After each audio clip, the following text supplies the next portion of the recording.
Hey everyone, it's Kai, and today I kind of want to talk about why some cards need to get hit in premium, because ever since last week, ever since the announcement of that producer letter, a lot of people have been talking about what needs to get hit, right?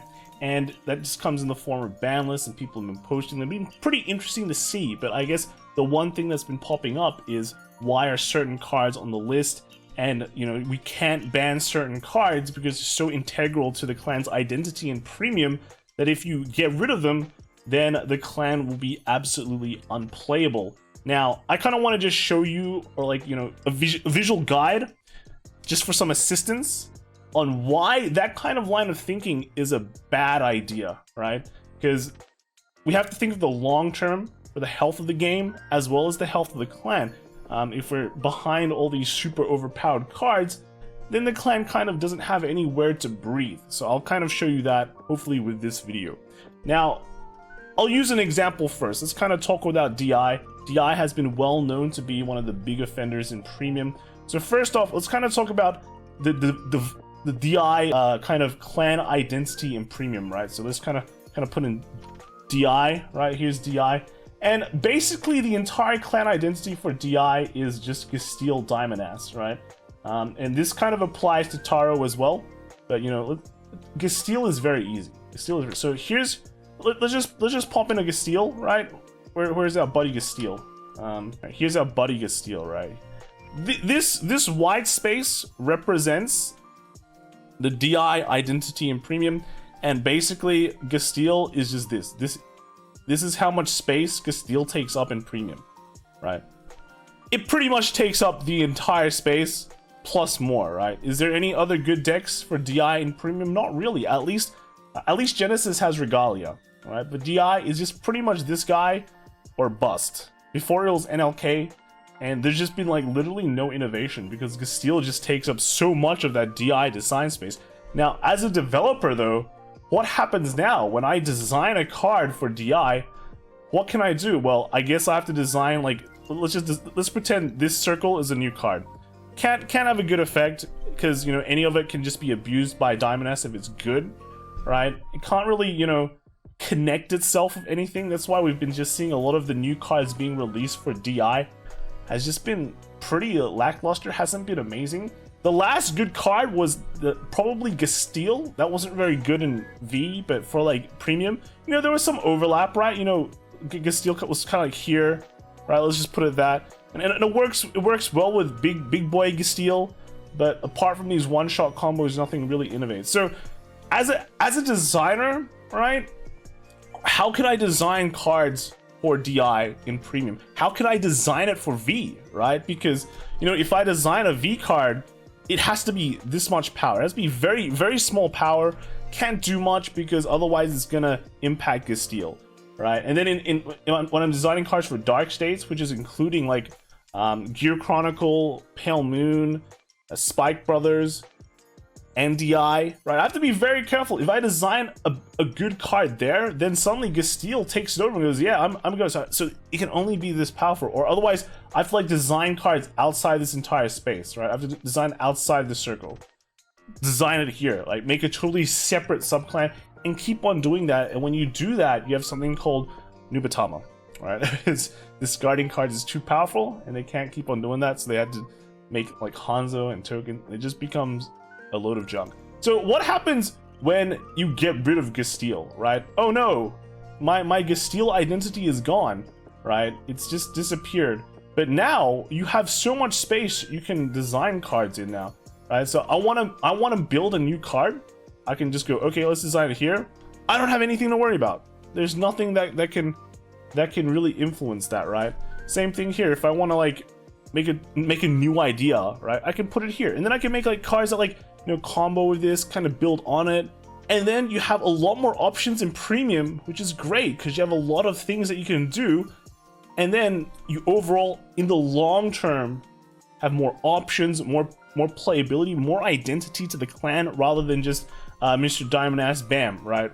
Bam. We can't do anything about it. And overall, when they design cards for every format, like V and for standard as well, they don't have to be that afraid. They can print better cards and better cards, and that's just gonna be how it is, right? That's gonna be how it is. So that's basically like the big gist of DI. But we can kind of take it further, right? We can kind of take it further. It's the same thing with like Taro, right? It's the same thing with Taro. Okay, so let's kind of look at Genesis Premium as well, like quickly, right? Genesis Premium. So right now, it's pretty similar to DI. We've got this thing called Taro. Taro is such a great card, you know, huge identity in Genesis. It takes up so much space, right? Because, you know, you can throw in everything because it's just good. It's just a really good card. Getting extra attacks is great, and for a clan that can generate a lot of crits, a lot of, you know, power, standing those cards are just really good. So again, we have issues, right? How do we design cards for this? There really isn't any good way to do it, right? Because now if I design a card for Keter Sanctuary, I have to be careful. Oh, right, it can't Soul Blast on attack, or otherwise it'll trigger a Taro. If I can't do X, or it's gonna trigger a Taro, something like that. So you have to be so careful. Once you just get rid of the Taro, there are so many more things we can do. And of course, again, Taro is such a big identity for Genesis and Premium. It's gonna feel bad when you get rid of it, but in the long term, you can develop more for the clan and make it more stronger. And like, again, they've been saying how Heal Guardians in V Collection really impact Premium. Have you looked at some of the cards in that has been released for Genesis? They've been like pretty middling, right? They've been okay. Like Norn so far has been like the cool card for V, but in terms of Premium, I think the best has just been like Astral Pulse, because you combo with stands, and that's pretty sure it's gonna go away. So overall, like, and she's a stand. Don't forget, she's a stand. So once you get rid of these big problem cards, then there is so much more design space that you can develop more identities for the clan, and you can just develop overall better cards without worrying about things breaking something else. Now, one of the other things that I've been talking about recently is, why does Bende need to be hit? No one gets it, right? They're like, why does Bende is the only reason why Luard and Shadow Paladin is semi-playable in Premium? And there are two kind of thoughts that, well, like right now Premium is in such a state where Luard is not the best deck, but if basically the fat from the top was disappeared, Luard would be the best deck. But let's kind of fall back a bit and talk about why Bende needs to get hit, because this is the second problem of Premium currently, and is only being exacerbated by certain new cards being released. Okay, so here we have two cards. We've got Bendy and Morfessa, right? So actually I need to change this to Bendy, because apparently that's the English name. So yeah, you're Bendy now. It's pretty Australian, right? And so basically the only two things that these had in common before was that Bendy allowed you to superior stride, or superior ride up, so that you could stride quicker, and you could just stride into a Morfessa. But in order for anything to happen after that, you needed something called opponent interaction. And that is usually in the form of your opponent attacking you, right? So here's an attack, right? Here he attacks you, and you take one damage. Oh no, right? Now I have CB1, I can start doing my combos and accelerating to where I want to be. Now, if your opponent did not attack you, then there's no problem, right? You get a stride, that's cool, but that's kind of the extent of that.